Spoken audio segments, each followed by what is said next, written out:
This lake behind me was once one of the most polluted lakes in North America. Swimming was banned in 1940. Fishing was banned in 1970. At one point, it was so oxygen deprived that fish couldn't survive in large portions of the lake. Companies were dumping millions of pounds of waste year after year into it. Ammonia, mercury, chemical brine. Now, what if it made a comeback? And what if I took a dip in it? Find out on this episode of Rolling Thru. Also upcoming in this episode, we'll encounter some peril, find some pasta, and discover a surprising party city. And we'll do it all in 68 miles. This is Rolling Thru, a bicycle travel show. We start the day on a sunny but brisk morning in Seneca Falls. An overnight storm came through and brought the temperatures down. Ooh, it's brisk. So it's nothing like getting the blood pumping in the morning to stave off the cold, even if that means emptying the tank first thing.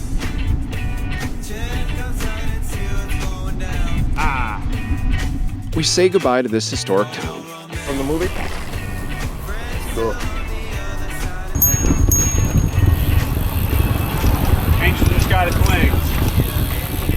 And press on east to eventually link back up with the Erie Canal today.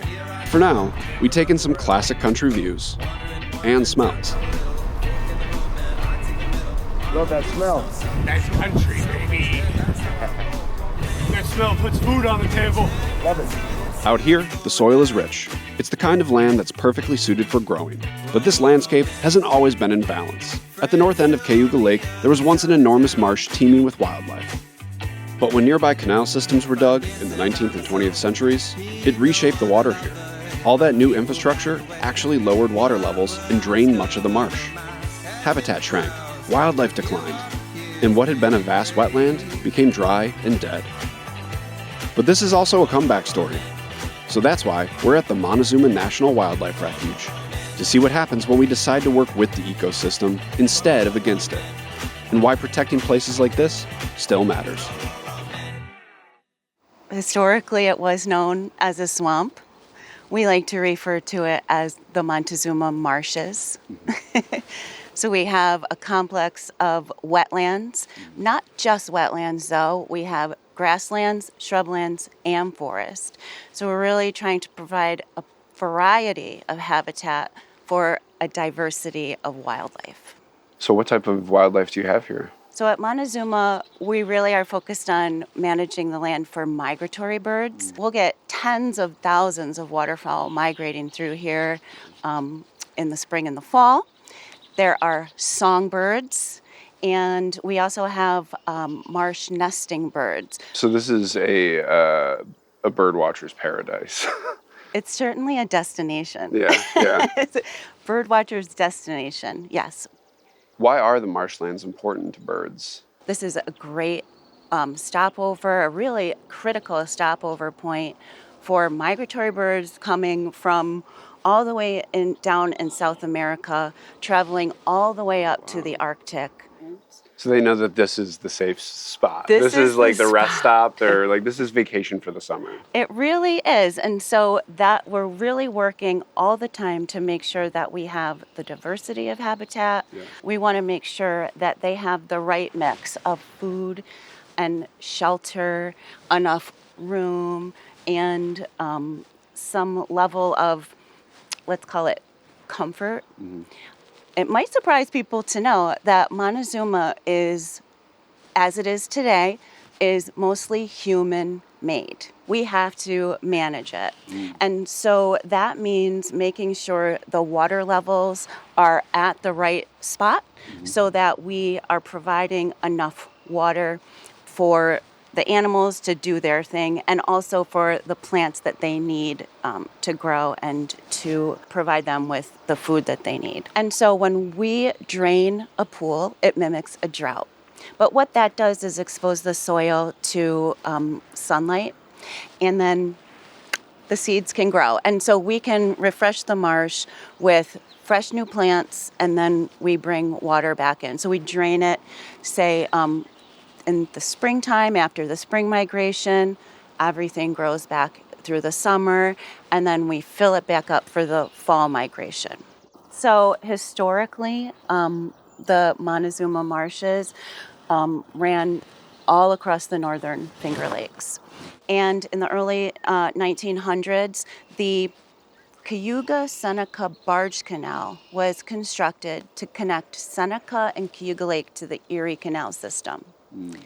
When they did that, it changed the hydrology of the area. So the water moved differently over the land and the marshes drained. So what happens when water goes away? Life goes away, right? So over time, people began to realize, like, this isn't rich with life anymore. There were reports, back in exploratory days where the sky would black out from the flocks of waterfowl. And when you go from that to not much of anything, it's alarming. So in 1938, the U.S. Fish and Wildlife Service established Montezuma National Wildlife Refuge. So we bought a few thousand acres, and that was, of course, during the time when the Civilian Conservation Corps was doing a lot of labor projects around the country. And what we do, we buy land from willing sellers and we restore it. Nature really is resilient and has a drive of its own. And we can do a lot of things that hinder it, but we can do a lot of things that help it. So it could go from being destroyed to being returned to beauty, to being conserved. After leaving Montezuma, it's a short ride on country roads again until we link back up with the Empire State Trail. Scariest sound of my life right there, but now it's cool. And we're riding along the original historic Erie Canal. Originally it was only 4 feet deep, and we'll learn about that today at the Erie Canal Museum. It's 40 miles to press on until Syracuse. But after seeing some twigs and branches on the ground, we learned that the storm last night was actually a microburst. So we just missed it, but there was a microburst in this town last night. And as you can see, it takes down huge branches. These microbursts are really intense storms. Little cells that roll through can cause flash flooding, high winds. They're really intense. But yeah, good thing we didn't encounter a falling tree branch yet. Notice the operative word there was yet. We encounter a few obstacles without much challenge.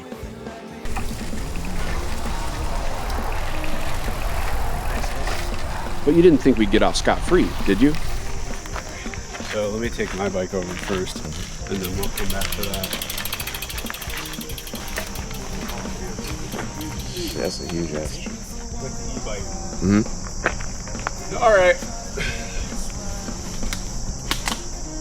It's gonna be too heavy. We're gonna have to take the road. We're taking the road. Luckily, we can double back to a section of country road that briefly runs parallel to the trail, and then link back up at the next trailhead. But mile after mile, we continue to push our luck. I can help you folks get your bikes over. Hey, let me grab on this.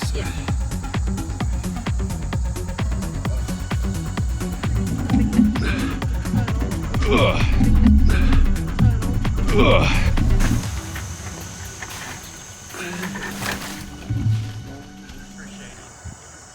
Eventually, the forested trail opens up to signs of the city. We increase the tempo because we're running late for lunch, and I'm really looking forward to this meal. Not only because I need the carbs, but I'm sitting down for a pasta dish with Matt Reed. He's the host of Spatchcock Funk, a live-fire cooking show built around a great concept. Good food, done right, with the backdrop of a party. They break down technique and make the case that how we cook matters just as much as what we cook. I know I'm biking across New York State, and I'm really trying to teach people about sustainability, but I also think it's pretty overwhelming, and a lot of people have this sense of dread because they don't know what they can do and what they can't, and they think they have to be perfect, and I don't think that's true. So what I really want to explore on this episode of Spatchcock Funk, Rolling Thru, we're gonna dive into it. I don't think everybody's ready to get on a bike and go across New York State. So I mean, you're saving some energy and gas by riding your bike here. But people get intimidated because it's a large thing going on. Yeah. So instead, the small steps, though, you can do to make yourself feel really good, but it's good for everybody. But they're those little tiny things and those little adjustments that help. That flexitarian approach I love, because one thing I've done for a while, I was vegetarian. I did vegetarian for 40 days just to see if I can manage it. Yeah. And I can cook, but it's a challenge, right? So like take small, like it's like eating a big, huge sandwich. It's intimidating, but it's take one bite at a time. Yeah. So for me, that might be meatless Mondays, right? Or you think, okay, I try to only have red meat like twice a week, and I love red meat. Yeah. But those type of small steps, you build a building a brick at a time, right? I cut out pork and beef. I miss it all the time. Sure, I'm sure. But I take the flexitarian approach. So if I go somewhere and somebody has prepared it for me, I will eat it because I don't want it to go to waste either. Right. Because then I see that as You're wasteful. defeating your mission. Exactly. Yeah. So I think there's this like flexibility people need to have about it. I think so too. And the flexibility thing, I think, I'm going to use the word stretch because of the great stretch bread here, but people need to stretch how they make things work, right? There's a lot of places around here, and the idea of it is nose to tail, right? You're using every single part of the animal. Like corned beef, and we cut off fat. We'll render that fat and save it, because you can, I mean, if you're making home fries and you've got like beef fat to fry them up in, you're going to feel all right about that. But the same for veggies. So here's something that people should think about. A green onion, right? Use that from nose to tail. The white end of it you can cook. That's great in potatoes, right? The green's great for garnish. But also, when you have leftover green onions, plant them. They will regrow themselves. Another thing that we do is I have in my yard, and we use this in the show to save us money, I have an herb garden.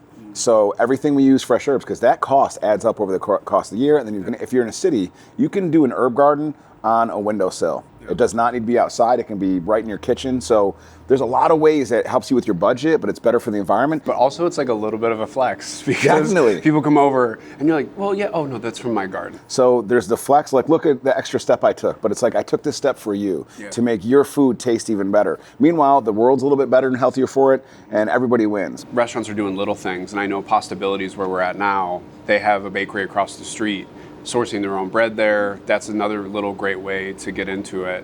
And I think that relates to what I think is a good analogy. It's this idea of like the imperfect loaf. No two loaves are going to be the same. Oh, like, I love that. I love that analogy. It can split. It can have some holes in it. It doesn't make it taste bad, but it's imperfect, and that's okay. And that's like an ethos to sustainability we could adopt. That's such a great term. And actually, the imperfect loaf makes me happy. And one of my favorite things ever is walking down the street here and seeing someone come across the street with a big basket full of those loaves. And I'm like, I'm trying to be healthy, and then I buy like 3 of them. And that adds to like the community aspect too. Downtown Syracuse, you have people like walking with loaves of bread on the street. It smells good. Yeah. It's like one less truck on the road that is like just carting like sugar bread to your table, and like you get to go out, talk to your neighbor, like wait in line at the bakery across the street, and there's a community element to it. There really is. Like our show is about bring people together, and we use food as food and alcohol as a central point, and we have theme parties, but it's a common denominator for everybody, right? But what you're doing actually in Rolling Thru is you're rolling through these towns, right? And you're really bringing a sense of community. It's like, hey, you should come through here. And that's how this kind of works. That's how you and I met, and you're gonna keep having these relationships, and it continues to spread. Fostering community is what your show, our show, what really everything should be about. With full bellies, we're back on the bikes and make a U-turn, heading back north from the city, where we spot storm clouds gathering on the horizon. That's where we're headed. Like right in that. Over there. I see. Yeah, it says light rain soon. So we pedal faster, hoping to outrun them. Hostel is good, but woo! Yeah. That hike up that bridge, oh man. That was nice. I'm feeling like a big boy right now. Yeah.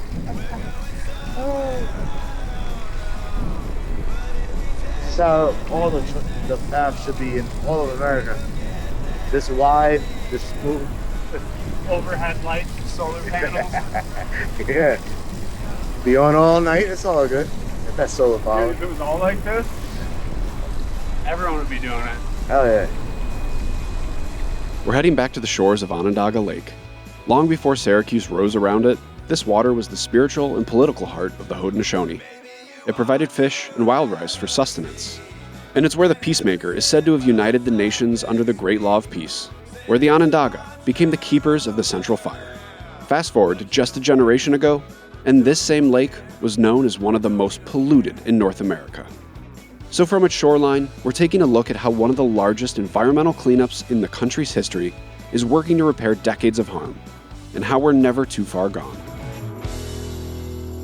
In the 20s, 30s, 40s, there were no limits to how much material you could just dump into Onondaga Lake. So there were just tons of pounds per day of mercury being dumped directly into Onondaga Lake. Nice. Other kind of volatile organic compounds just being dumped, industrial byproducts just being dumped, as well as a growing community just dumping sewage directly into the lake as well, until it became an industrial chemical sewage cesspool. And Congress took action and passed the Clean Water Act, recognizing that yes, Americans want to have swimmable, fishable, and drinkable waters. So you can have important laws, but you need to have people that make that actually happen. All those chemicals were dumped in here and in the sediment, in the soft dirt, and so that gets into the bottom and the beginning of the food chain. And then that just biomagnifies up the food chain. And what did that do to marine life? To the fish, it made them not healthy and full of mercury and unhealthy to eat. There was a do not eat anything out of Onondaga Lake for quite some time. And so that mercury, so over 2 million cubic yards of material was dredged out of this lake. That material is stored safely and secured and engineered away so it wouldn't be recontaminating the site. The barge is also releasing something that will also further reduce the methylization or the availability of that mercury in the food chain. Oh, we are getting rain soon. Cool. We can wrap this. Look at that, it's coming. At least that storm missed us. Barely. It's cool to be able to sit here on this lake, have this conversation, have a storm roll by north of us. It's obviously very windy, but it feels great. I mean, I know I biked 50 miles today, so my core temperature's up a little bit. Yeah. But to me, this is sublime. Rain falls on everyone, but cleanup bills shouldn't. Maybe taxpayers shouldn't be responsible for industries that made a lot of money by externalizing their costs of disposal on the public resource. Maybe they should be the ones that are responsible for paying up their own mess. They did it. They did it so they can clean it up. And so they're the ones that footed the bill. Let's make sure that we hold polluters accountable. Let's make sure we clean up our mess, and let's enjoy the resource that is right here in our community. What are the greatest achievements to come to where the lake is now? I think the incredible biodiversity. The eagles have returned. They are roosting. They are here all the time. It's amazing. And the fact that we can learn the message that there is a true cost when you don't clean up after yourself. It doesn't go away. Somebody's going to have to clean it up. We have to think about how this is going to impact our future selves, whether that's you or your children or those that come after you. So I always like to say is you're only as good as those that come after you. So if you want something better, be brave, be bold, and be positive and move forward. And possible is what we can make it. Excellent. That's it. That's a mic drop. Cool. The story of Onondaga Lake cleanup makes me feel hopeful, because despite untold amounts of pollution destroying ecosystems, if we assume responsibility and take action, it's possible to undo much of the harm. And that's key, especially for this area and the surrounding waters, because upstate New York's story is central to it. Onondaga Lake's cleanup isn't just about one shoreline. It's about understanding how we've used and misused the waterways that we changed or built in the first place. Long before highways, these waters were the infrastructure. They carried trade, industry, and ideas. And as we continue along it, it now feels like a time to dive deeper, to understand how a 19th century ditch transformed an entire state, and what that legacy means today. So we're heading back into downtown Syracuse again, to the Erie Canal Museum. I'm standing in what was once the Erie Canal. It ran right through downtown Syracuse, and it helped fuel decades of growth for the New York economy. So to understand just how big a deal it was, I'm sitting down with Natalie Stetson at the Erie Canal Museum in Syracuse, New York. Prior to the canal opening up, it would cost about $100 to move 1 ton of cargo from Buffalo to New York City. After the canal opened up, it cost about $10 to move 1 ton of cargo from Buffalo to New York City. And you could do it in about 6 days as opposed to multiple weeks. So I imagine because of the price drop there, it led to it being a very big deal. So it cost $7 million to build it, and they paid for that $7 million within 9 years of it being constructed. So when the canal opened in Syracuse in 1820, there were about 250 settlers that lived here, and they lived largely in buildings on stilts because we were swampy. By 80 years later, by the turn of the century, 1900, there were over 100,000 people that lived here. And so today, when you come through, it might look like the canal was built through downtown Syracuse or downtown Rochester, but actually those places didn't exist. They built around the canal. One of its many, many nicknames is the Mother of Cities, because many cities just blew up, grew up right along the banks of the canal. In many ways, that prosperity, that posterity, all those things that can be good. But I feel like something undiscussed often with the canal is an ecological destruction. It was dug by hand, right? Yeah.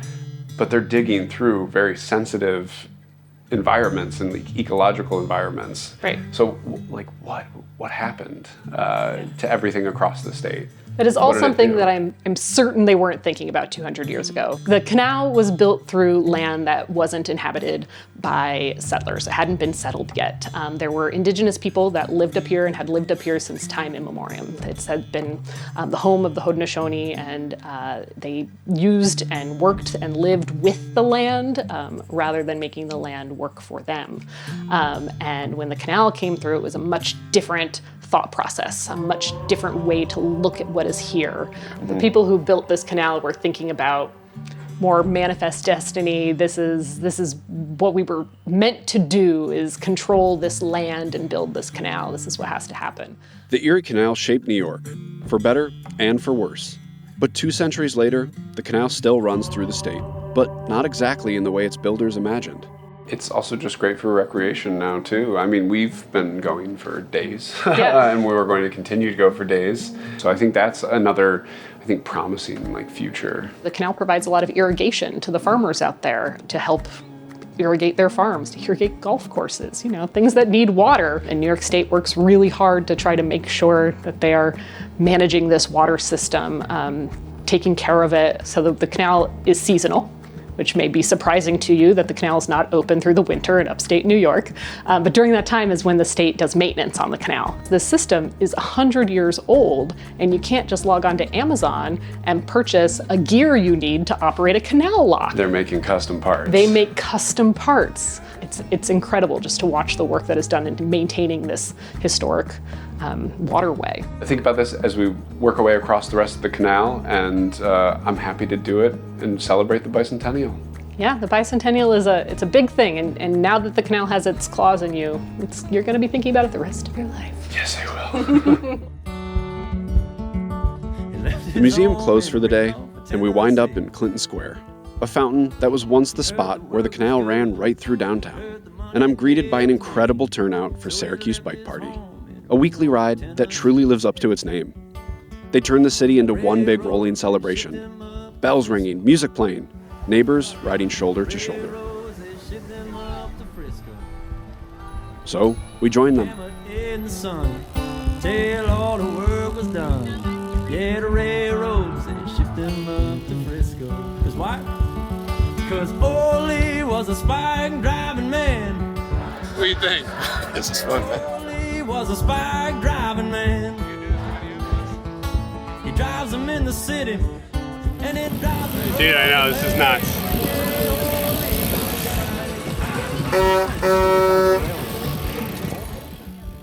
Ole sure liked his whiskey.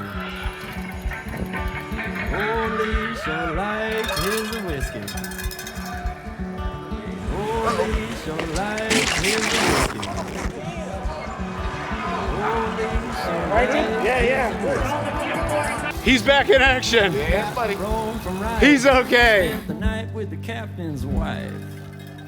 'Cause Ole sure liked his whiskey. There's a theme that keeps resurfacing today that makes me hopeful and that makes me smile. It's people showing up for one another, for a cleanup or two, for a shared meal, or simply just for some fun. We all live on this land together, so stewardship means more than just the environmental. It's also the communal. I can't stop swimming. Dude, that's what this is about. This is good, man.